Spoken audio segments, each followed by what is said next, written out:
Put a stream marker here. Okay, so today we're going to be discussing claims, right, and how those things relate to thesis statements, right?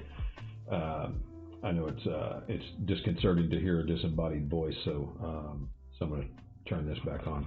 So I won't need the space anyway. So what we're going to do is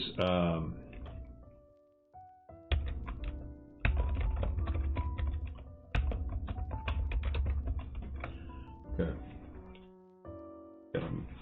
I got to move my notes and whatnot so I can actually work. If you guys have any questions as I go along, please jump in and ask. But I'm going to move through this pretty quickly to get the information out there for folks to be able to use. So we're going to start with what is a claim, right? So when you look at thesis statements, right? All thesis statements are claims, right? But not all claims are thesis statements. Okay.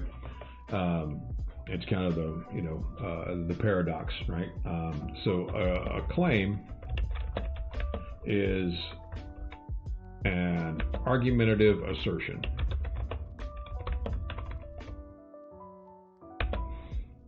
Okay, that's all it is, right? So underneath that, right, you have a main claim. Oops. What we would call a thesis, and then beneath that you're going to have supporting claims. I'm sorry, my keyboard's loud. It's quieter than my other keyboard, that's what I know. And supporting claims, you want as many as you can support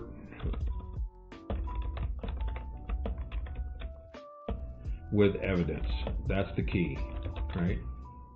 If you don't have evidence, right, then you cannot support that claim, okay? That's the key to it all, okay? So, a thesis, right,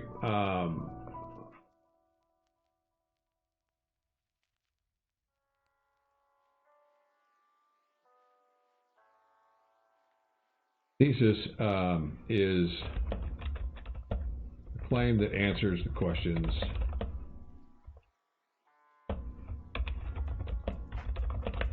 what am I writing about and why am I writing about it?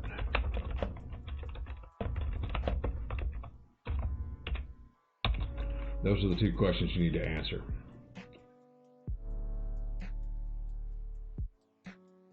If you don't answer these two questions, you don't have a thesis yet. Most people do really good with the what part. We do really good with that stuff, but we fall apart when it comes to the why. When somebody, if you think about it like a conversation, if somebody says, I think Pirates of the Caribbean is one of the greatest movies ever made. Your first question to that statement should be why, right? You want them to give you evidence. Why do you have that opinion? And so you think of it like that, then you begin to understand that we have conversations that are built as thesis statements and supporting claims all day long.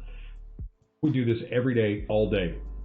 But for whatever reason, when somebody asks us to write it down, we freeze up. We can't wrap our head around it anymore. But if you think about writing a paper as a conversation, you begin to try to anticipate the questions your audience is going to have. Then you give them the answers, right? It's kind of like I say this as a teacher all the time, right? That what we do as teachers is we give students what they need to do what we ask them to do before they even know they need it, right? That's kind of what you need to do as a writer. You need to give your audience what they need before they even know they need it. Before they even formulate the question, you want to give them the answer. Don't ask the question, state the answer. Make claims and stand on them, right? Don't ask for permission to have your point of view, right? You're not writing to your parents. You're not writing to anybody. You're writing to a group of people that you are the authority, right? You are the author. Author and authority come from the same root word. Take authority, make a claim, stand on it, right? I'm not asking you to prove something right. You can never prove a thesis correct. right? The only thing that can happen is somebody can come along with new evidence and disprove your thesis. Until that's done, your thesis stands as true. That's how this works. That's the scientific method at work. We can never prove something true. We can only prove it false with new evidence that runs contradictory to the claim. That's all we can do. So when somebody says, well, in your paper you have to prove your thesis, they're an idiot and they don't know what the fuck they're talking about. Okay? You cannot prove a thesis. You can simply prove it true based upon the knowledge that we currently have. That's all we can ever do. Okay? All right. So you want to move away from that idea of, well, it's got to be right or wrong, right? Doesn't have to be right or wrong. It has to be supported. It has to be supported.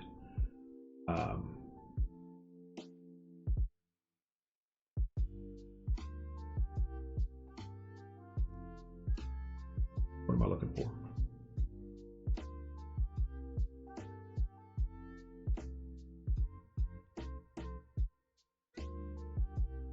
Don't want to.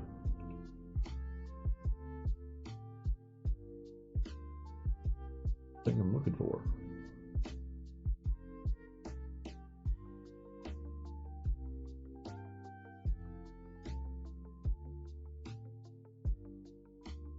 End it.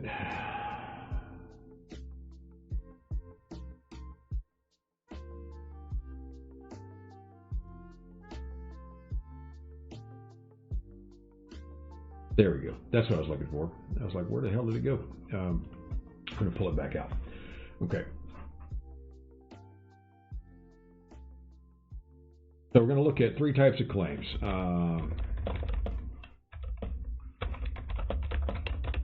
There are three types of claims, at least, right? There are more than three types of claims, but most claims, most that you come across, can be dropped into one of these three categories. There's some other categories that you won't run across unless you're doing medical research or you're doing some type of deep diving into scientific research, or if you're trying to prove mathematical things, like mathematical proofs or things of that nature. There are different claims that they go into, but for the most of academic writing, they belong in these three categories. So the first one is called a claim of fact. Okay, and a claim of fact asserts that a condition exists, will exist, or has existed.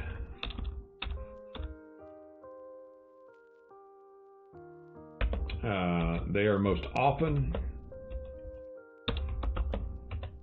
associated with what's called truth. Okay?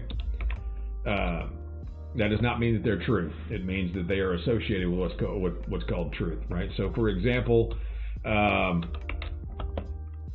if somebody says the Steelers will win the Super Bowl this year. Okay, oh, sorry, I need to pluralize the Steelers. There we go.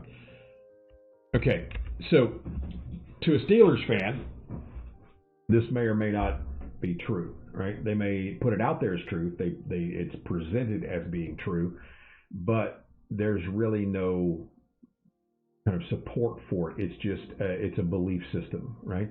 The Steelers will win the Super Bowl this year.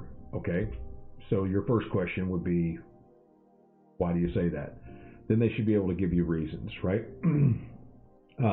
If they can't do that, then what they have is an unsubstantiated opinion, right? That's masquerading as a claim of fact. Okay, this is most often what we run into in America. At this point, we run into people who have their opinions masquerading as facts, right? And as Daniel P. Moynihan so eloquently stated, everyone's entitled to their own opinion, but not everyone's entitled to their own facts. John Adams, right on the tail of that, said, facts are stubborn things. They hold no allegiance but to the truth. Right? So when you look at when you look at the claims of fact, right, they have to have support or they're no longer facts. But people associate them with truth. Okay, if people say water is wet, well, within a given certain set of circumstances, yes, water is wet.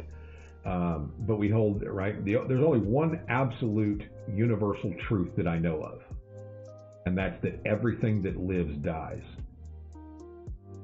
That's the only thing I know that I, at this point, that is a universal truth to me. We may find out differently. We may find that there are things that never die, right? There's I read an article about a jellyfish that regenerates its own cellular makeup so quickly that it's virtually immortal. Well, okay, maybe. I don't know, but it can die. I bet you that. If you take it out of the water, that thing dies, right? So within a certain ecosystem, it may be immortal, but outside of that, not so much, right? But everything has a lifespan, right? It can be terminated. If it lives, it dies. So there's that. Excuse me. The next one is called a claim of policy. A claim of policy asserts that a change is needed or necessary. Okay? So if you're talking about immigration reform, if you're talking about universal health care, hunting laws, fucking legalizing weed. God, please don't write that fucking paper anymore.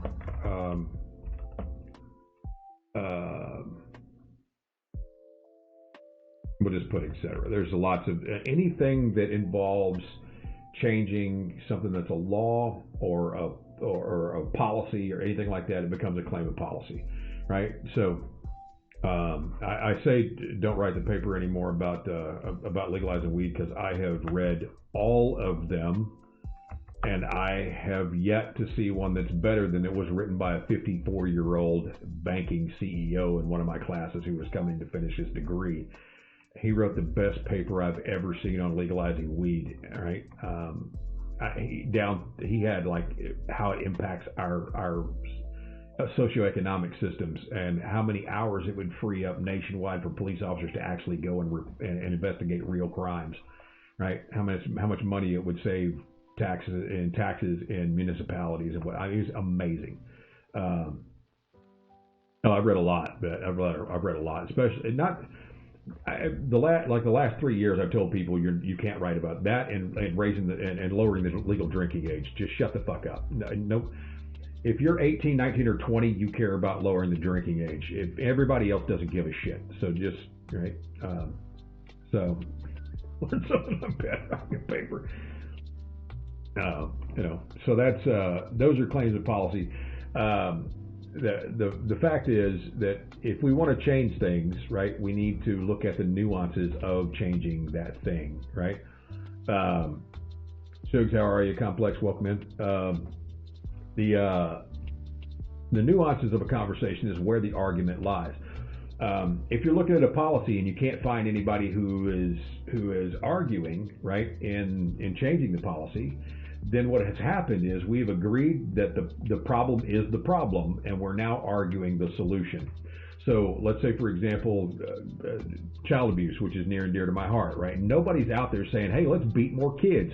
There's nobody out there saying that shit, right? Because the people who say that shit stay to themselves because they know they'll get the shit beat out of them or we'll put them in jail, right? So people have agreed that child abuse is a problem. Right? So nobody's arguing that child abuse is not a problem anymore, right? What's happened is that argument has now moved to how do we solve that problem? And that's the way argumentation works. We argue that there's a problem, right? That's COVID-19. That's where people are arguing that there's a problem. The problem's not the problem. The problem is the solution to the problem, right? That's their argument, which is a fucking stupid argument. So now, but we got to get to the place where we're arguing about how to solve the problem, right? And so we've got to move until about roughly sociologically about 80 to 85% of us have to agree that it's a problem before we actually move to the solution conversation. So, and that's what that's kind of where we are with lots of issues, right? So if you want to, let's say if you want to argue abortion, right? Abortion has been argued. It's not an easy thing to fix, right? We've written books and books and books on it. Abortion is not an easy conversation to have, right? That's why we're still arguing. If it was easy to fix, we'd have fixed it a long time ago. We would have solved the issue and put it to bed. The death penalty is another one that's that way, which I've argued the death penalty is just a really late-term abortion. So if we allow one, we should allow the other. At least, in my viewpoint. So the thing about it is, right, is people are still arguing whether abortion's a problem or not. We've never moved to the solution. We got the Supreme Court to say, hey, this is legal, right? It doesn't violate the constitutionality of anything, right? And then some states went back and said this is a states' rights issue and we're not going to allow it here, blah, blah, blah, and so on and so forth, right? So we're still arguing. That's why abortion is such a hot button topic in the United States, is because people are still arguing the problem or viewpoint a quote unquote problem rather than let's talk about how we solve it. Because for one side, it's completely immoral, not allowed, right? Unless it's their mistresses, and then it's fine. But that's a different topic. And the other side is saying, look, this is a personal choice. This is, you don't tell me what to do with my body. And, as a man, I sit back and go, you're exactly right. It's not my place. It's not my discussion.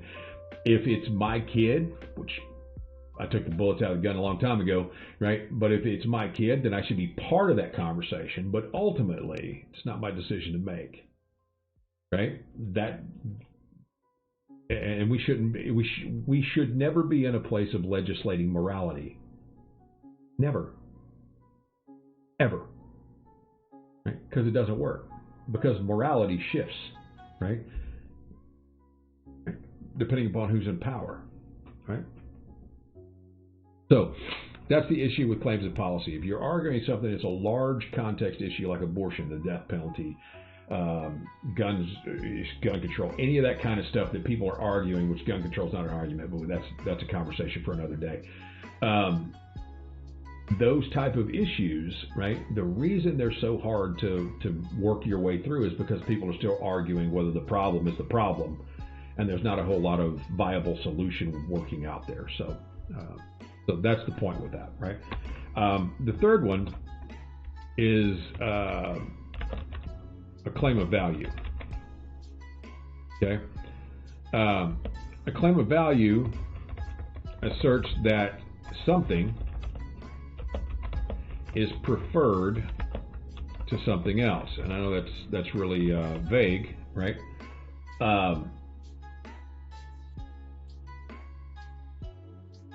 It makes a value judgment, so there's a value judgment there.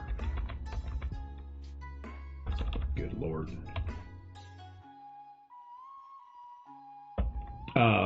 And it must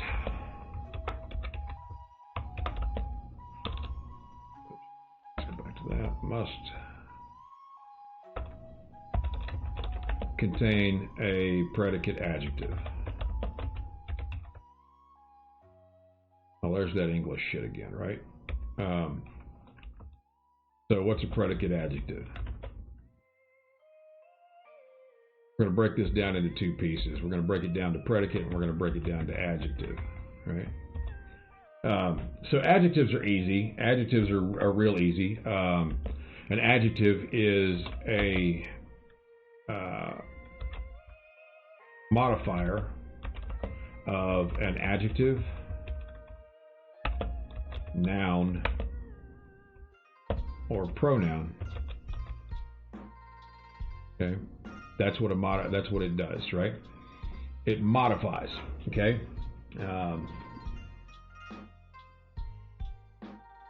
It's a descriptive word, right?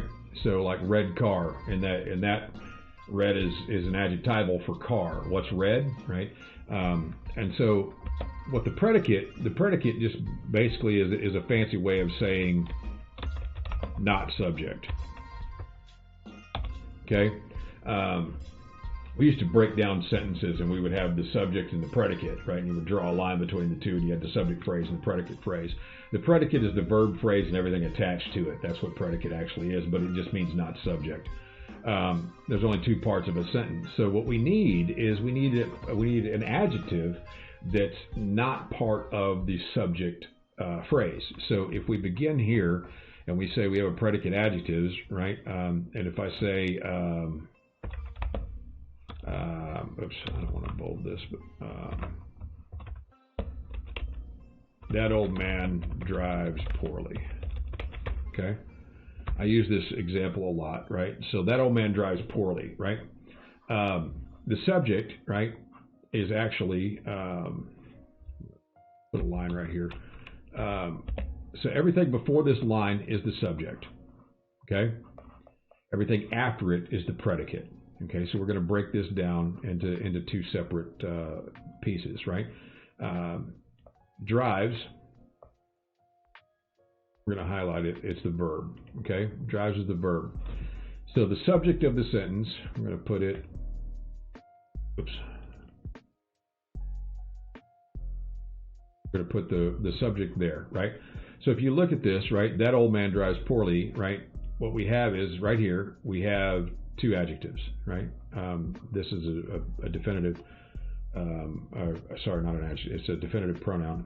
And then we have old, right? I don't want it to be that blue. We'll put it that blue, okay? So now we have an adjective. So that old man drives poorly, right? So we have an adjective in the subject phrase, but do we have an adjective in the predicate phrase? Okay? And some people will say yes, right? And other people say no. The word in question is poorly, right? So we need to know whether this word, right, is actually an adjective or not, right? So how do we determine, right? How do we test for adjectives and adverbs? There's the question, right? So what we do is, how do we test for adjectives and adverbs? What we do is we ask the question,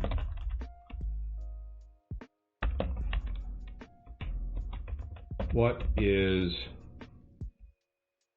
blank? Okay? So whatever word we want to know what part of speech it is, we put it inside this question. What is old? The man, right? That man. So what is poorly? His driving. So we don't have we don't have a predicate adjective. What we have is a predicate adverb, right? Because we're describing the way he drives. We're not describing the old man, right? So the answer to this question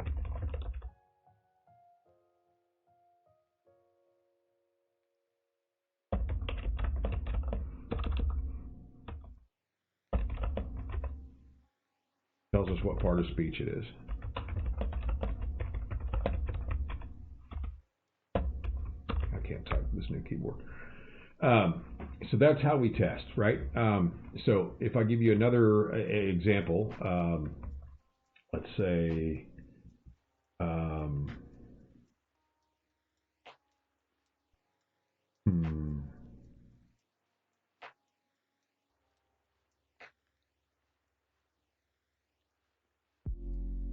let's go back to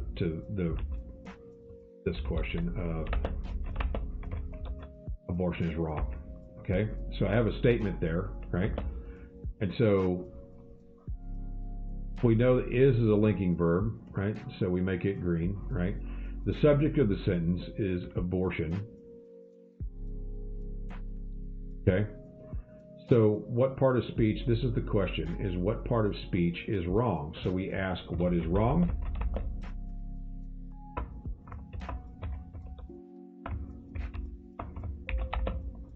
The answer is abortion. Therefore, we have a word that's modifying, right? We have a modifier of a noun. So we know that wrong now becomes an adjective. All right, Joe, have a good one, right? So by the same token, right? That's where we split our subject and verb phrase, or predicate, subject and predicate, right? So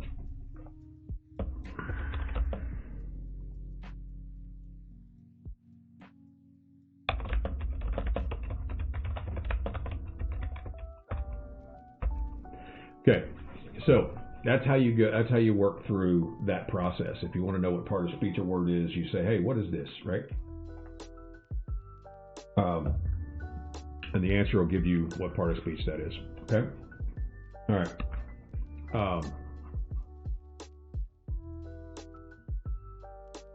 We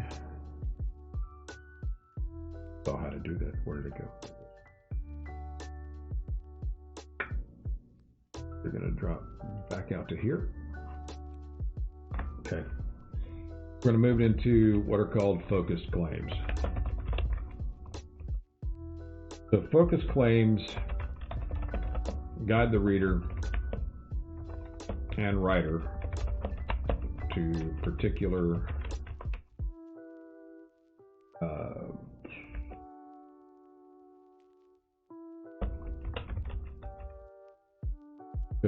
aspect of an issue. Okay. So what happens is your argument gains depth.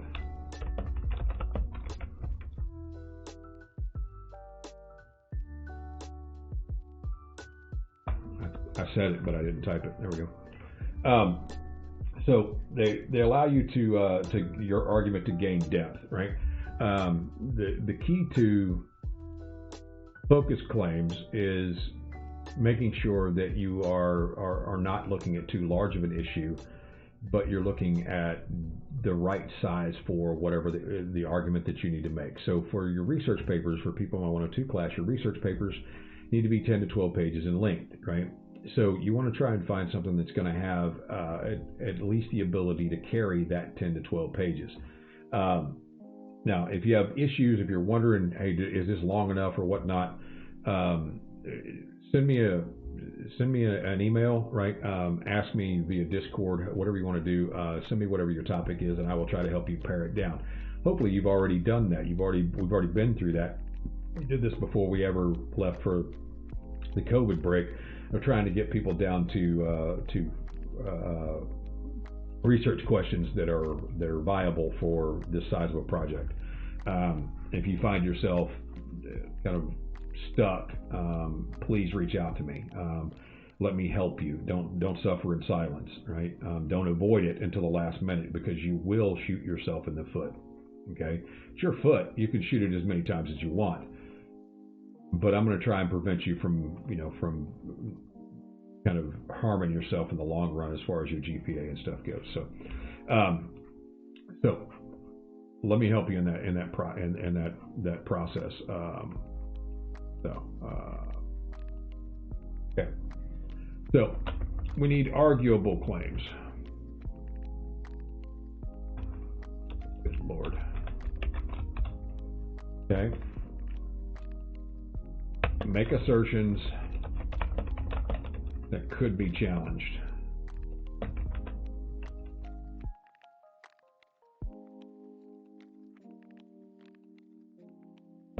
On various grounds.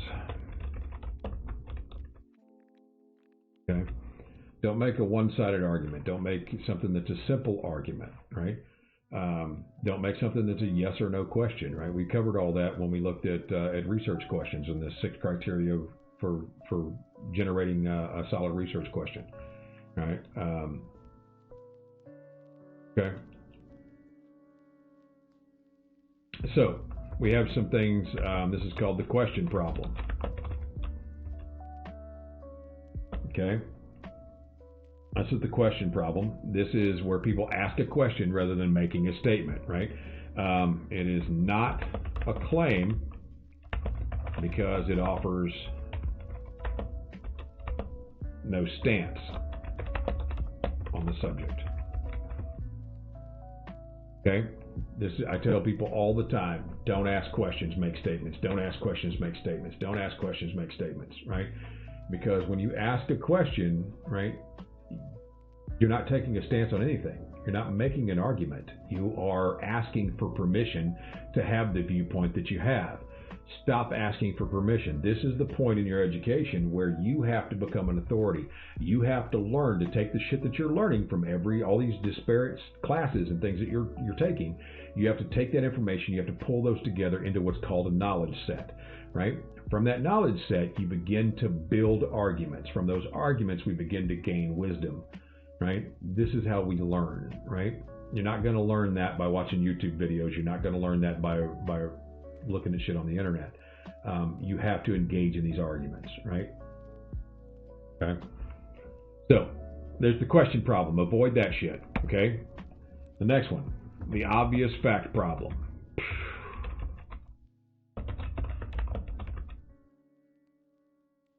Learning how to use a new keyboard while I do this. This is fun. This is not an argument.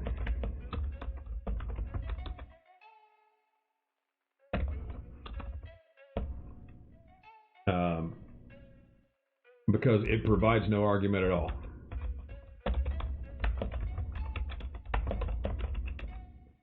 Okay? This is where I told you guys that most often the argument has moved to the solution.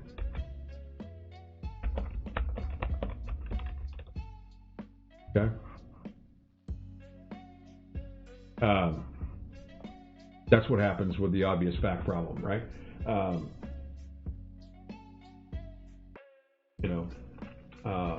When people say, well, the issue with the economy is inflation.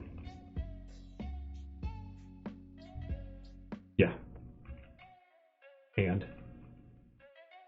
Right? And? What's,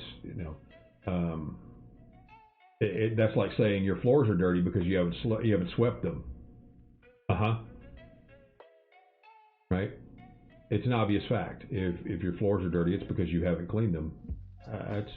That's an obvious fact. There's no question about that, right? So unless you're Amy and your floors are dirty because the maid hasn't been there this week.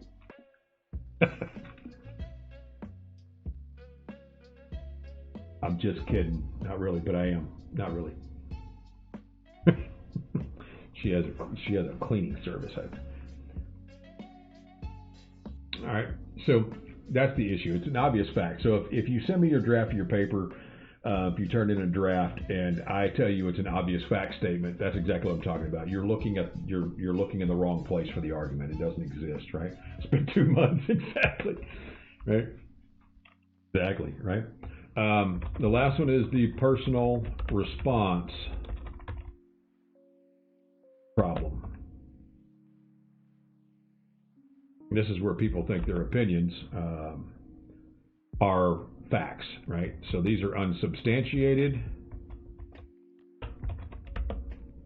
opinions.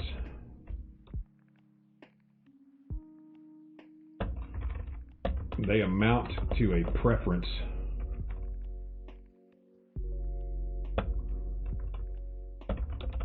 rather than a verifiable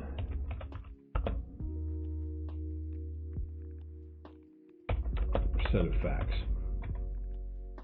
Okay, so it's like when people say Chevy's better than Ford, or Ford's better than Chevrolet, or Dodge is better than Ford and Chevrolet, or whatever the fuck. Like people in the biker world are like, Harley Davidson's a fucking they're fucking best bike ever made. No, they're not. They're trash. I'll tell you that right now. I ride one, and I'll tell you, they're poorly made. Have been for years, right? The generation that my bike comes from, the early 2000s, is a really solid build for Harley Davidson. It's before everything got wholly computerized, right? But now, when you look at touring bikes and motorcycles in general, everything's so electronic that they break down a lot. And the reason they break down a lot is because they're trying to take the rider out of the riding of the motorcycle. They're putting anti-lock brakes on things. They're putting an auto. This year, Harley Davidson has a rider assist system right? That actually will see what's happening, anticipate what's happening on the road, and will brake. Like if you're going into a curve and it feels the bike get a little out of control, right? It activates the braking system. Old guys like me who are used to managing that shit manually, that shit'll kill us, right? Because it'll freak us out going into a curve. They're trying to take the rider out of the system. Now, what happens is the bane of every electronic is dirt, vibration, and heat. And that's all Harley Davidsons are. Dirt, vibration, and heat. That's all they are. They're air-cooled motorcycles, right? For the most part. You can get a liquid-cooled one, but we'll talk shit about you if you do, right? But they'll sit back and say Harley Davidsons are the best motorcycles ever made, right? And then other people say Triumph are the best motorcycles ever made. Indian, Yamaha, Suzuki, whatever, right? Honda. You meet the nicest people on a Honda, right? If you guys remember that ad, right?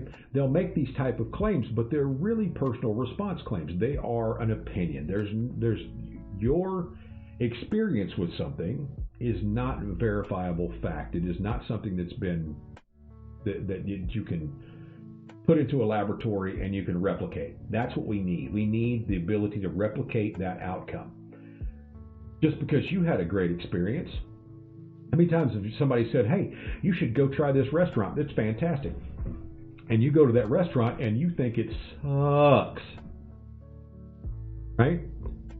That's a personal response problem. That's not it's not a verifiable claim. If you go to a restaurant once and it's good, you should go back again, right?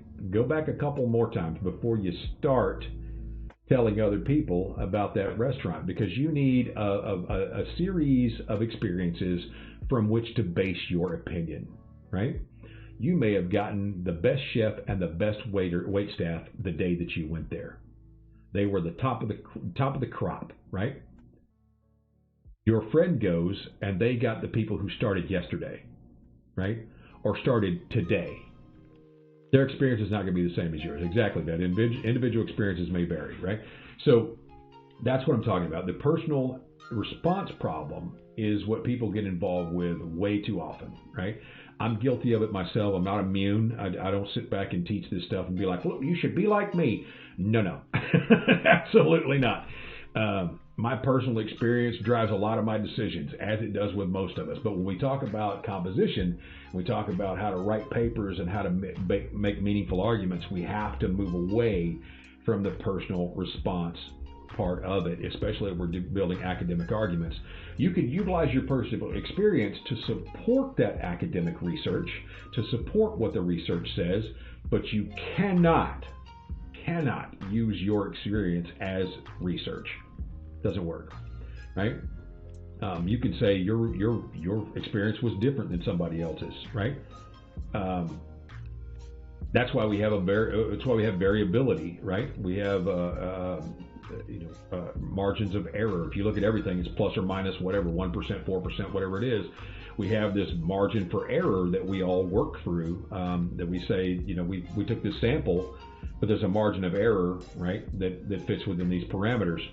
And so that's why we use things like that in statistics and studies, is to show us where the margin of error is, not to prove a point, right? Statistics don't prove anything other than they included or excluded enough variables to prove their point. That's the way it is with every poll that's out there, right? Every poll you should look at and take it with a grain of salt, because most of them are targeted audiences. The people who take polls are not the people you want to listen to, right? They need hobbies, right? But what do I know, right?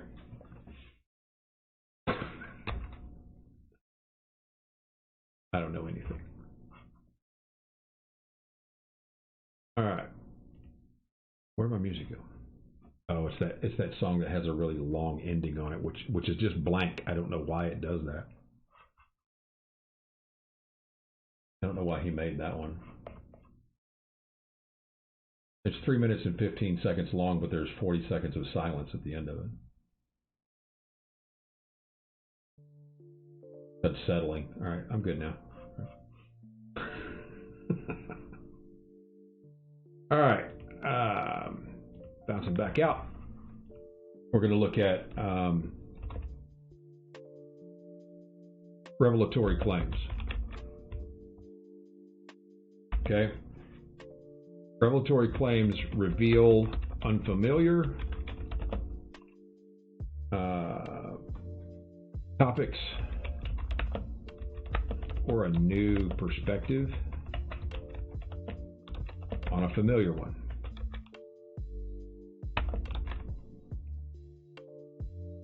Okay. They're designed to challenge conventional wisdom.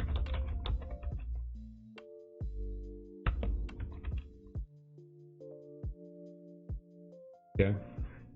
So, Copernicus, all right?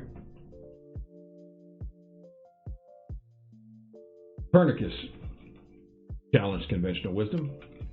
Galileo challenged conventional wisdom. Albert Einstein, right? Stephen Hawking, Noam Chomsky, right? These folks have all challenged conventional wisdom, conventional thought when it comes to specific aspects of our world or our way of thinking about the world or the universe we live in.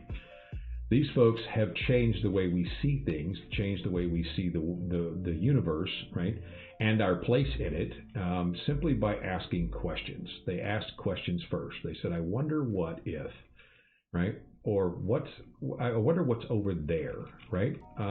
Every explorer you've ever heard of, right? Whether you agree with the exploration or what came after it was colonialization, which I'm dead set against. It's terrible. Colonialization was a terrible, terrible plan, but it's what happened, and there's nothing we can do about it. We can just move on from it.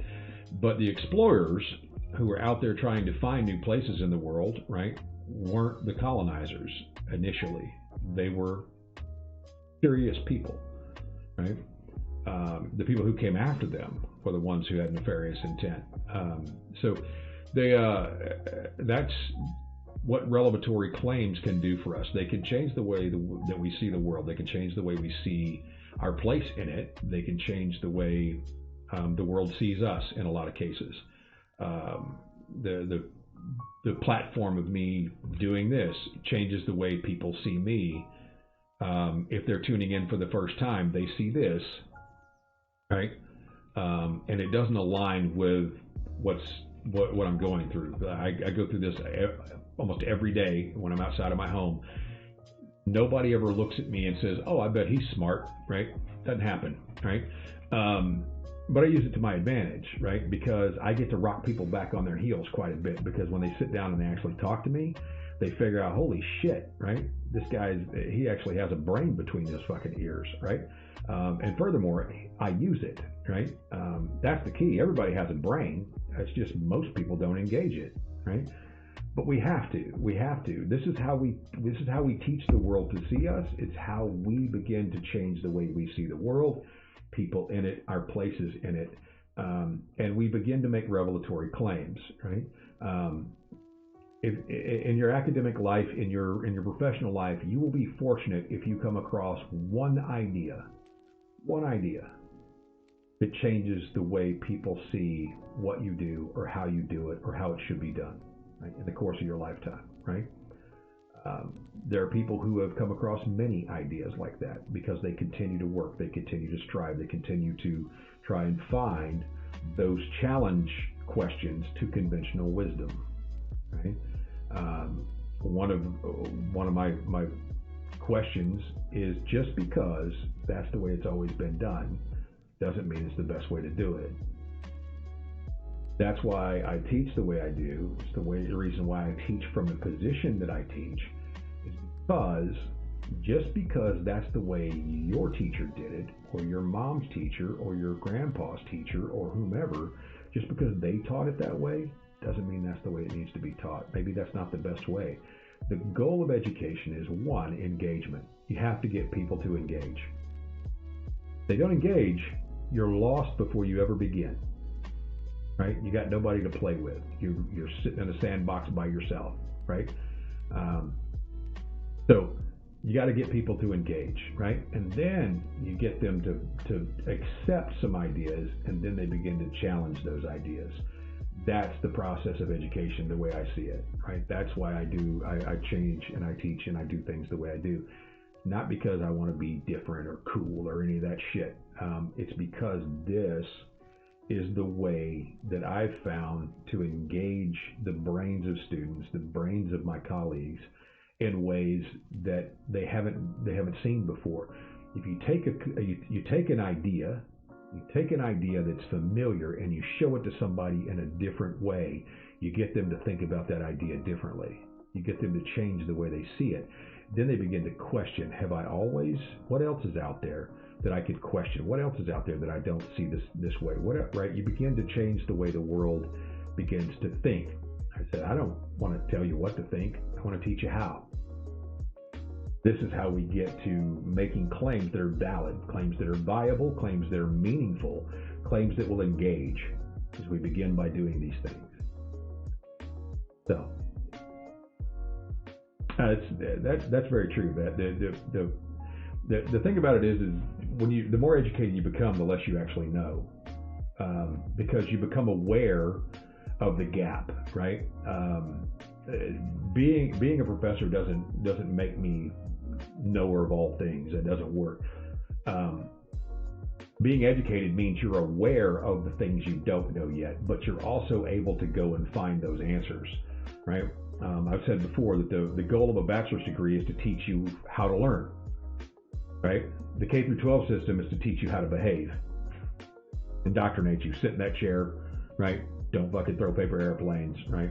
That kind of stuff, indoctrinate you, right? Give you just enough information for you to have a working knowledge when you come to college. A bachelor's degree is there to teach you how to learn. A master's degree is to teach you how to teach yourself. And a PhD is to teach you how to teach other people and how to further a body of knowledge or a field of study at the same time by contributing to the knowledge base of that discipline. That's the whole process, right? So when we get right down to it, right? You get right down to it. The way this works is we have data, right? Data then becomes information. Okay? From that information, we develop a knowledge set.